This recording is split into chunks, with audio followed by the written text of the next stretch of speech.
ప్రతి పేదవారికి ఇందిరమ్మ ఇల్లు ఇచ్చామని మంత్రి పొంగులేటి శ్రీనివాస్ అన్నారు. తెలంగాణలో కాంగ్రెస్ ప్రభుత్వం ఏర్పడి 2 ఏళ్లు అవుతున్న సందర్భంగా ప్రజాపాలన దినోత్సవాలు నిర్వహిస్తున్నామన్నారు. తమ ప్రభుత్వం అనేక సంక్షేమ పథకాలు ప్రవేశపెట్టిందని ఆయన తెలిపారు. భూభారతి చట్టం తీసుకొచ్చి భూ సమస్యలకు శాశ్వత పరిష్కారం చూపించామంటున్న మంత్రి పొంగులేటి శ్రీనివాస్ రెడ్డితో మా regional coordinator Ashok face to face. తెలంగాణలో కాంగ్రెస్ ప్రభుత్వం ఏర్పడి 2 ఏళ్లు అవుతున్నటువంటి సందర్భంగా మనతో పాటు మంత్రి పొంగులేటి శ్రీనివాస్ రెడ్డి ఉన్నారు. ప్రస్తుతం రాష్ట్రంలో రాజకీయం అంతా కూడా భూముల చుట్టూ అలాగే ఇతర అంశాల చుట్టూ తిరుగుతుంది. ఈ నేపథ్యంలో ప్రధానంగా ఇందిరమ్మ రాజ్యం అంటూ చాలా స్పష్టంగా మాట్లాడేటువంటి పొంగులేటి శ్రీనివాస్ రెడ్డి మనతో ఉన్నారు. ఇందిరమ్మ ఇళ్ల ఎగ్జిక్యూషన్ ఎలా ఉంది, ప్రస్తుతం భూములకు సంబంధించిన అంశం విషయంలో భూభారతి భూదార్ ఎలా ఉన్నాయి మనతో మాట్లాడడానికి అన్నారు. ఎట్లా చేస్తున్నారు 2 ఏళ్ల ప్రజాపాలన సంబంధించి ఎట్లా ముందుకు పోతుంది? ప్రభుత్వం వచ్చిన తర్వాత పేదవాడికి అండదండలుగా ఉంటామని చెప్పిన అనేక అంశాలని గౌరవ ముఖ్యమంత్రి రేవంత్ రెడ్డి గారి నాయకత్వంలోని ఈ ప్రభుత్వం చిత్తశుద్ధితో పేదోడి కోసం మంచి చేయాలని తపనతో ముందుకు నడుస్తుంది.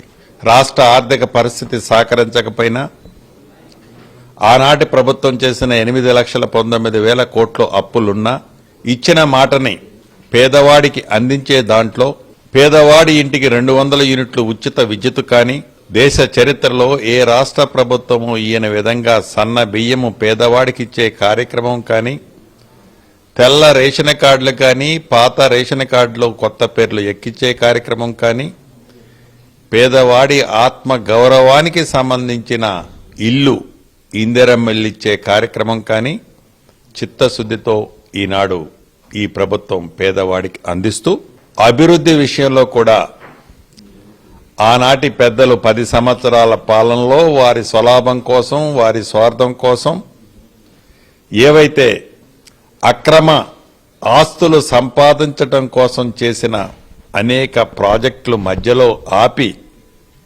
వారు వెళ్ళిపోతే అవి ప్రజలకి పనికొచ్చే ప్రాజెక్టులైతే వాటిని కూడా ప్రణాళికాబద్ధంగా ఆ ప్రాజెక్టులు కూడా పూర్తి చేసే కార్యక్రమం గడిచిన 2 సంవత్సరాల్లో చేస్తూ మిగిలిన వాటిని కూడా ఈ 3 సంవత్సరాల్లో పూర్తి చేసే దిశలో ఈ ప్రభుత్వం ఉంది. 4 గోడల మధ్య 4 వ్యక్తులు అర్ధరాత్రి ధరణిని తీసుకొచ్చి తెలంగాణ రాష్ట్రంలో భూములున్న ఆసాములకి అభద్రత కల్పిస్తే ఎన్నికలప్పుడు చెప్పిన మాట ప్రకారం ధరణిని బంగాళాఖాతంలో వేయటమే కాకుండా ప్రజలు నచ్చే మెచ్చే దేశవ్యాప్తంగా అన్ని రాష్ట్రాల్లోని రెవెన్యూ చట్టాలను క్షుణ్ణంగా పరిశీలించి వాటిలో మంచిని క్రోడీకరించి ఒక అద్భుతమైన చట్టం భూభారతి చట్టం, ప్రజలకు చుట్టం లాంటి చట్టాన్ని తీసుకొచ్చి ఆ చట్టానికి నియమ నిబంధనలు 90 రోజుల్లో ఏర్పాటు చేసుకుని ఈ నియమ నిబంధనల ద్వారా ధరణిలో జరిగిన అనేక అవకతవకలు ఇబ్బందులను సరిచేస్తూ రాబోయే 12 నుంచి 14 నెలల్లో తెలంగాణ రాష్ట్రంలో భూమి వివాదం లేని రాష్ట్రంగా చేయాలని తపనతో గౌరవ ముఖ్యమంత్రి రేవంత్ రెడ్డి గారి ఆలోచనలకు అనుగుణంగా సుమారు మొదటి విడత 2 నెలల క్రితం 3,500 లైసెన్స్డ్ సర్వేలను నియమించి ఈ డిసెంబర్ చివరిలోపు మరొక 2,500 మందిని నియమిస్తూ లేటెస్ట్ టెక్నాలజీతో ఉన్న ఎక్విప్మెంట్స్ సర్వే చేయడానికి కూడా మొదటి విడత 400 యూనిట్లు కొన్నాం. వీటన్నిటి ద్వారా గ్రామీణ ప్రాంతంలో గెట్టు పంచాయతీలు, పుట్ట పంచాయతీలు లేకుండా ఉండే విధంగా భూములుండి పానీలో పేపర్ మీద లేకుండా పేపర్లో ఉండి భూమి లేని వారి సమస్యలన్నిటినీ శాశ్వత పరిష్కారం కనుగొనే విధంగా భూ పరిపాలన చట్టం భూభారతి చట్టం ద్వారా సామాన్య ప్రజలకు మంచి చేసే కార్యక్రమాన్ని చేపట్టాం. ఈ కార్యక్రమం ఒడివడిగా ముందుకు నడుస్తుంది. గతంలో బీఆర్ఎస్ ప్రభుత్వం డబుల్ బెడ్రూమ్ ఇల్లు ఇచ్చామని చెప్పింది. మొత్తం మీ ప్రభుత్వం ఎంతమందికి ఇల్లు అవసరం ఉందని చెప్పి తేల్చింది. మొదటి విడతలో ఎన్ని ఇచ్చారు, రెండో విడతలో ఎప్పుడు ఇస్తారు, ఎప్పుడు ప్రారంభోత్సవం చెబుతారు? రెండో విడత మొదటి విడత రాష్ట్ర వ్యాప్తంగా 4.5 లక్షల ఇళ్లు ఇచ్చి దీంట్లో సుమారు 3 లక్షల పైగా ఇళ్లు వడివడిగా పనులు జరుగుతున్నాయి. రాబోయే ఈ 2-3 నెలల్లో 1 లక్ష పైగా ఇళ్లు గృహప్రవేశాలు కూడా కాబోతున్నాయి.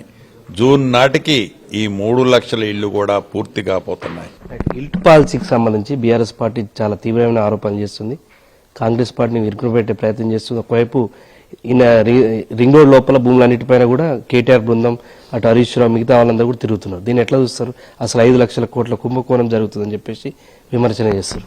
పారిశ్రామిక భూముల్ని రెసిడెన్షియల్ జోన్గా కన్వర్షన్ చేసే అంశం ఈనాడు కాంగ్రెస్ ప్రభుత్వం తీసుకొచ్చింది కాదు. ఆనాడు 10 సంవత్సరాలు పరిపాలించిన నాడు మీరు ఓఆర్ఆర్ ఇన్నర్ సైడ్ ఉండే ఇండస్ట్రీస్ మొత్తం ఓఆర్ఆర్ బయటికి షిఫ్ట్ చేయాలని జీవో ఇచ్చింది మీరు. శిరీష్ రాజు కంపెనీకి సంబంధించిన భూమిని కూడా తమరు మంత్రిగా ఉన్నప్పుడే ఆ భూమిని కూడా రెసిడెన్షియల్ జోన్గా కన్వర్షన్ చేసిన గొప్ప చరిత్ర ఉంది మీకు.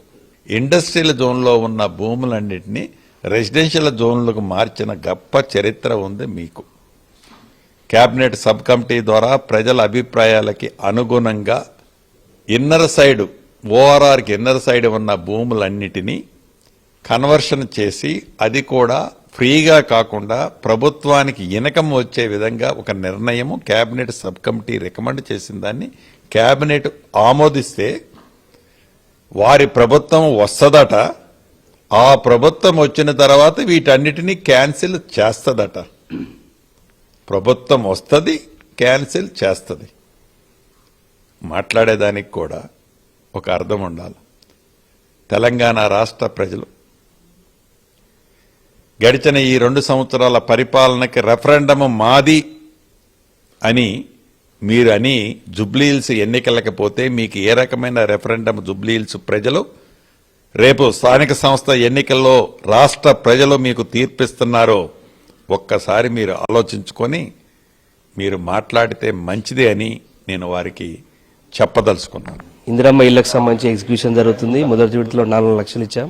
అలాగే ఇండస్ట్రియల్ ల్యాండ్ సంబంధించి గత ప్రభుత్వం తీసుకున్నటువంటి నిర్ణయాలే తప్పిదం. తమ ప్రభుత్వానికి సంబంధించి కేబినెట్ సబ్ కమిటీ వేసింది.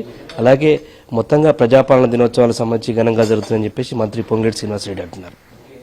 Cameraman Srikanth, Ashok, HM TV.